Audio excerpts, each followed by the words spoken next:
Coming up, drugs are found in the nation's water supply. Plus, the climate change news we all knew was coming.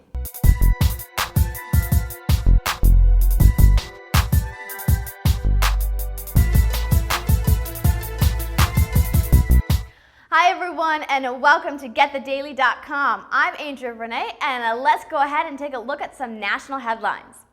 Now, how would you feel if you found out that you've been taking prescription drugs without even knowing it? The Associated Press has conducted a 5-month-long investigation and found low levels of pharmaceuticals, including antibiotics, mood stabilizers, and sex hormones, are in the drinking water of over 40 million Americans.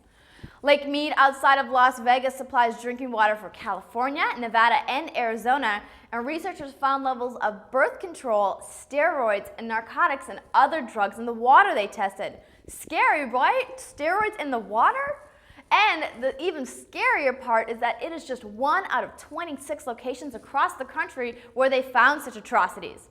Now, of course, the pharmaceutical companies claim that the dosages are so low that they're probably not harmful, and that the drinking water in the U.S. is still some of the safest in the world, which is true.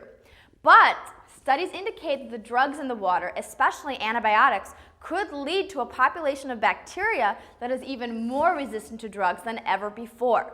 So you'd assume that they would fix this massive problem, right? Wrong.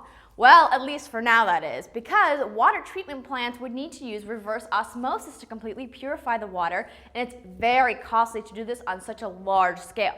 So, what are you supposed to do? Well, if you want to learn more about this issue and what can be done about it, check out the article on abcnews.com.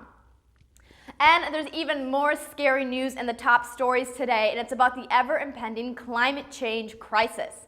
New scientific research suggests that in order to avert drastic temperature changes on Earth, greenhouse gas emissions need to cease completely within a matter of decades. According to the Washington Post, the findings have been published in several journals over the last couple of weeks and suggest that all nations need to begin to wean themselves off of fossil fuels by as early as mid-century in order to prevent warming that could dry up sources of water worldwide. Now that is a crisis.